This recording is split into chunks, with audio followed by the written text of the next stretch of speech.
online voting. I mean, it feels like something we should have by now, right? But the whole idea is haunted by one single massive question. So today, we're going to break down a formal protocol that tries to answer that question with a plan for a truly crypto-secure election. And this is it. This is the question that stops the whole conversation in its tracks. How can you be absolutely 100% sure that an online vote is from a real person, that it hasn't been messed with, and that it stays completely secret? And that right there is the fundamental problem of trust we have to solve. You know, right now, we're stuck with this trade-off. Voting in person feels secure. You see the ID check, you touch the physical ballot, but let's be honest, it can be a huge pain, and that often leads to low turnout. On the other hand, voting online or by mail is super convenient, but all that convenience comes with a whole lot of skepticism about security and integrity.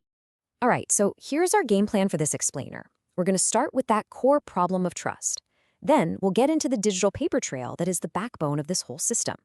We'll walk through what it's like to be a voter step by step, look at how it all stays secure, and wrap up with a pretty radical idea about who's responsible for what.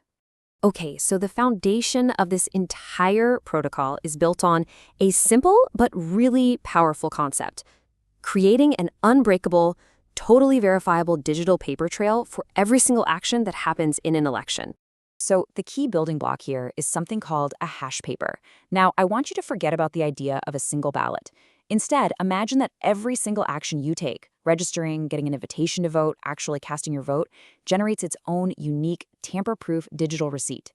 This chain of receipts creates a perfect, auditable history of everything that happened.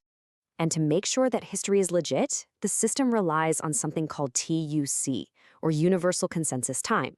Just think of it as a master clock for the entire election that nobody, and I mean nobody, can change.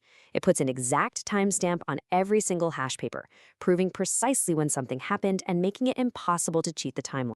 Okay, so we've got our building blocks, digital receipts, and a universal clock. Now let's see how they actually come together. What would it really feel like to vote using this system? Let's walk through it.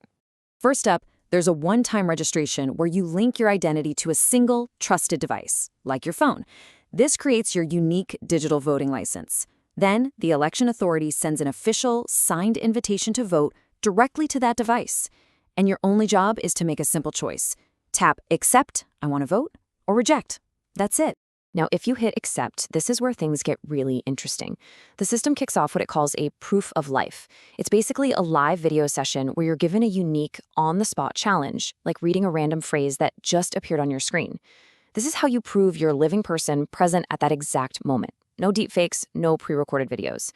And your successful response gets locked in as another signed hash paper. And that's the whole point, right there.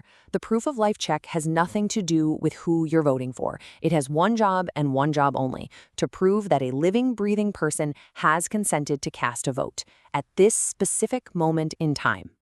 Once you pass that live check, the election authority sends you a green light hash paper that officially authorizes your vote.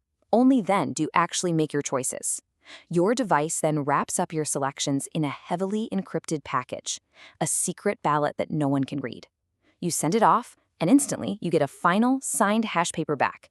It's your cryptographic receipt, proving your vote was received. So that's the journey, a chain of digital receipts from start to finish.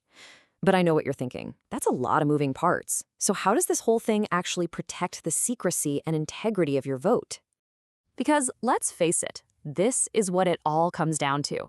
All the convenience and fancy tech in the world means absolutely nothing if the vote itself isn't completely secret and totally secure. And the secret sauce to the whole thing is a very strict separation. Think of it this way. Your proof of life record, that's a public fact. It proves that you voted and when you voted.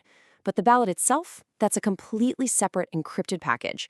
It contains how you voted, and it's sealed so tight that only the election authority can open it when it's time for the official count. Your identity and your vote are never stored together in the cloud. So it all comes together with three key security pillars. First, to stop impersonation, it's one voter, one license, one device. Period. Second, to stop so-called replay attacks, that live video challenge has to happen in a very specific, very short time window. And finally, that whole chain of hash papers allows for a complete, transparent audit of the election process without ever compromising the secrecy of a single person's vote. And that brings us to the final and maybe the most profound idea in this entire design. It's about completely flipping the script on who is responsible for what. In this model, the responsibilities are crystal clear. As the voter, your job is simple. Protect your device and prove you're you in that live check. That's it. The system itself is responsible for keeping all those digital records secure. And the election authority? Well, they're responsible for everything else, issuing the licenses, enabling the vote, counting everything securely, and publishing the final verifiable proofs for everyone to see. And this is the core principle that really changes the game. It's called the rule of absolute responsibility.